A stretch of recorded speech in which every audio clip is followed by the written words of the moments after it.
Hey folks, welcome to a Welcome Back to Comics video recap of a quick toy road trip to the Great Ohio Toy Show with some stops in some stores in Pittsburgh, and then a little nice sort of after dinner mint of going to the Schaff promotion show this morning here in Virginia. And I'm going to show you a little bit about what I bought, mostly for my personal collection, but a couple things for Welcome Back Comics. I'm going to move the camera over here now and give you a quick start to do a recap. So again, went to the Great Ohio Toy Show, did a trip up, stopped in, I'm going to try and do this stuff in order. So we stopped in Pittsburgh. First we stopped at a antique mall, the Sugar Grove Antique Mall, where I found this Marvel Comics Superheroes card game. It was $12. I have this. Richard has this, but the graphics on it are so cool and they're so neat that for $12 I felt like couldn't leave it there. From there we went to Ide's Comics in downtown Pittsburgh, which is a great store. It's actually Ide's Entertainment. I think it's got a combination of comics, collectibles, and music. I bought not much, just a set of about I think 14 comics total, mostly set completers out of their dollar section. A few like these Miles Morales Spider-Man books that will go, in our $3 or $5 character sections. Same thing with this Gambit What If, but others of these are just to finish collections. A little spec here, not based on anything other than knowing Red Hulk is coming to the Marvel Universe and thinking him on the cover of an Avengers book might be good.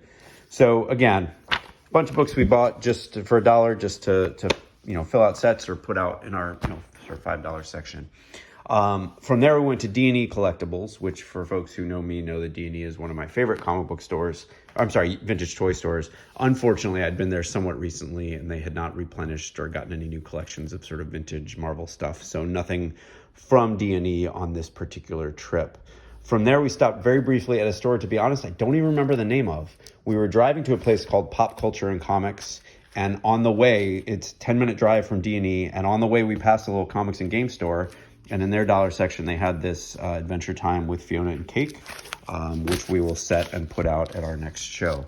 I will say, Pittsburgh, just chock full of really good stores, and not just Joe average comic book stores with just new releases, but really kind of good stuff. Even this little mostly gaming shop had, a couple boxes of dollar books and was kind of cool to stop in there. We then got to Pop Culture and Comics, which I had been to several years ago when they were just moving into their new location. And then they were fully in there now. And just, so much stuff crammed into a little space. Like in some spaces, it's hard to walk through. I didn't even get a chance to look at their dollar section, but did manage to pick up these things for $2 a piece. A Lucha Libre Iron Man Funko Pop and a Hulkbuster, I think it's Disney Infinities or something like that. These are both for Richard, who has an Iron Man display he's working on. And for folks who know me, you know that I love the Vision.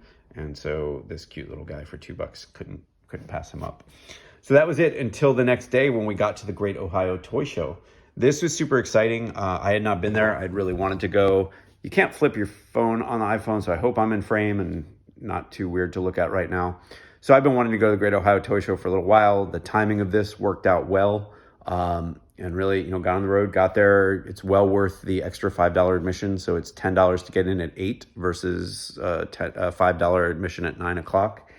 There was some high-end Marvel stuff that would have been really nice in my collection that I decided was a little too costly, but I did find some smalls or some good deals, so here's some of the stuff I picked up there. I think the first thing that broke the ice for me was this Marvel Hulk Spider-Man puzzle, canister puzzle. It was only $10. This is not high on my priority list of something to buy, and I'm not even sure it's complete. I opened it up just to make sure it at least had pieces in it, and it does. So I'll put it together at some point soon and see if it's complete. But it was, for $10, it felt like I couldn't pass it up. I think actually maybe the next thing I bought after that actually was, I think, this. So obviously, we're Welcome Back Comics, and that's partially inspired by Welcome Back Kotter. This card game was $20. It sort of reminds me of the Marvel Superheroes card game, both made by Milton Bradley back in the day. before Matt and Bradley got bought by Hasbro, which was a point of contention on a recent trivia night that Richard and I were at. But just a very cool card game, you know, got little playing cards with each of the Sweat Hogs and Cotter on it. Boom, boom. I'm not going to go through all of them, but seemed like a thing that was impossible to pass up for 20 bucks. There was another vendor there who had a Welcome Back Cotter watch, a John Travolta Barbarino watch. He had it for 37. I was going to try and get it for 30, but once I found this, I felt like that was enough Welcome Back Cotter money to spend. Then I think I picked up this Sasquatch. He was only 10 bucks, even though it's not the Build-A-Figure, it's the single release figure. I ordered the Amazon Alpha Flight box set a while ago, and it has everybody except Sasquatch. So, and I thought I had one from back in the day, but apparently I don't. So for 10 bucks, just to round them out, I felt like it was worth it. Had a really nice exchange and bought some stuff off of this guy who, once again, if you've watched our video from Baltimore, Peter Pan got me again with a 1990 hard plastic cup release with Captain America on it that once again looks like it should have been made in the 70s. So if you haven't seen that video, I think it was a live video we did with some of our Baltimore purchases. I picked up a, I guess it's a Captain America, Hulk, and Spider-Man bowl from Peter Pan from 1990 that once again looks like it's from the 1970s. I guess this was released around the same time. This was $5. For $5, I was willing to overlook the actual timestamp on it and just pretend like it's a vintage piece. And I guess technically 1990 is vintage these days.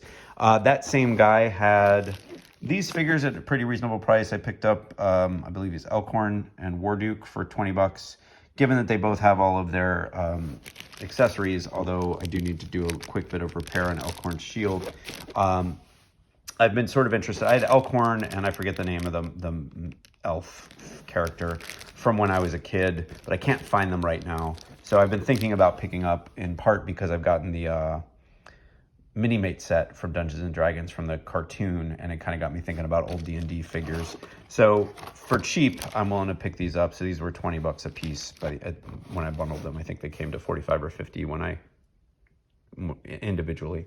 So yeah, bought those. Was happy to just kind of add those as fun to my collection. And last but not least, this guy had these marble bags from, I think it was late 1970s, maybe 1980s. And he actually had a whole big spool of them. And, you know, you could see here they perforate and tear off. So there was a whole roll of them. I decided, kind of in a way that disappoints me, to not get the whole roll and just get one, because I think they're kind of cool. So that was from one dealer, which is great. There was somebody who had Dollar Comics. There's actually a few people with Dollar Comics. Most of them were not that great. One person had the DC Marvel Access set, so again, that's a set that we'll make and put out. And then this Avengers vs. X-Men actually completes that set for us. So got a couple sets worth of books for $5. Had just a couple more things. Oh, I've actually forgotten. Actually, one of my first purchases, maybe even before the canister, was, hope I didn't break him, was Amigo Comic Action Heroes Hulk. I have the straight leg version, but I don't have the bent leg version. And this, I think, was 15 bucks. It was in the price I was willing to pay for it. 20 bucks or under I was in. So I was happy to pick him up. I was trying to negotiate to get him a little bit cheaper, and the guy was mining the booth for a friend of his. And this show is so big that I wasn't sure I'd be back through. So I just went ahead and paid the full price because it was within the budget I had for these figures. Couple last items. This one is probably the coolest thing I bought, and it's the weirdest. So I'm going to just sort of zoom in and let them do their own talking. If you can't tell, these are the Inhumans. That's Gorgon, Karnak, Triton, and Black Bolt. And then there's this other box with Iron Man, Hercules, Daredevil, Black Panther, and you can see Quicksilver back there too. I think I paid 20 bucks for all of this, and I asked the guy what they were. And there was a few other teams, but they either weren't as cool or weren't characters that interested me. And he basically said he bought this Silver Age comic book collection off of a guy, and that guy in the mid-60s had painted his old army men because he was such a Marvel fan, and there weren't really Marvel toys back then, or not many of them. So he just painted these characters himself and was going to throw them away. So the guy took them as part of the collection. I was super excited to get these. a little bummed because the dealer who sold them to me said he had probably kept a few for himself too. So I imagine especially, I'm wondering if there was like a Vision out there somewhere, although depending on when in the 60s he did these, the Vision might not have existed yet. And I'm wondering if the fact that we have a clean-shaven Hercules is an indicator of that. Although now I'm trying to remember. Yeah. Anyway, so very cool, and trying not to have, FOMO about other characters that were made that weren't here. One thing that I did find interesting, especially when I looked at the Inhuman set, and there was one of the original X-Men as well. The original X-Men did not have Jean Grey, and this one does not have a Medusa. And I realized that's because Army Men that were made in the 60s wouldn't have had women. So just the male characters, but I thought that was really neat. Last couple purchases. Folks who know us know that we absolutely love these Marvel Retro 3.75 sort of Kenner fake throwback figures. I have a full set of these carded, but I'm really interested in taking some of them out to display. And I decided that for $5, if there's a character that I wanted to display, I was going to buy them. So somebody had the Falcon and the Hulk, both of whom I think will look good out of package as well. So for $5 each, I picked those up. And he also had this dragon from Crystar, which is another toy line I had a few of as a kid, and I'm interested in maybe picking up, mostly just kind of cheap. I don't care if they're super high grade. This dragon obviously missing its wings, but I think this was $15, and they tend to sell for 25 or 30 online, so I figured I'd pick it up. And then lastly, on my final pass through, I picked up these two Mego Bended Flex figures. Got Captain America and Spider-Man. These are things that were kind of on the back burner of stuff that I wanted, and figured I was already there, may as well pick them up. They were not, I forget what I paid for these, like 25 or 30 bucks each. Felt worth it to me. So last thing to talk about, the purchasing of books at the Nick Schaaf show this morning. Nothing to write home about, so I probably won't even go through the stack. I bought about 50 books. Shout out to Jimmy, who had his 50-cent boxes there. So a lot of books for 50 cents. And then Harry also had his dollar books. I don't think there's anything in there that was exciting. I think everything was pretty much just a set completer type thing. But did find on the way out a vendor who's there. Every now and then he will bust out stuff from the 80s. I think he must have owned a store back then. And I got these Marvel promo posters from him for $15 a piece. One is Wolverine, letting us know that Marvel Comics sold here. This is one I wasn't going to buy at first because I'm not sure I want to keep it, but I did some comps, and it tends to sell for about $50. So this may be up for trade or sale. If you're interested in it, let us know. Otherwise, I also realized, though, I'm not a huge Wolverine fan. This is peak Wolverine for me of the time that I did care about the character more. The look, the costume, the art, everything. So I don't know. I think it's cool enough that it may stay in my collection for a little while, or it could be used as trade bait at some point. And then the other one, which I bought for myself, was the Avengers one. It's sort of the Avengers right at the launch of West Coast Avengers, when it sort of intersected with the Vision and Scarlet Witch 12-issue miniseries. Certainly not the greatest era of Avengers, but I don't know, the promo poster is cool enough that I picked it up. So that's what I've got for you for now. As always, we are buying collections, trading, and we will be actually on a little bit of a hiatus from shows for now. But you'll probably catch us doing maybe kind of a pop-up sale sometime in the fall, and then maybe doing another quick sell event in the late winter. So hope you enjoyed this little haul tour, and we'll talk to you soon.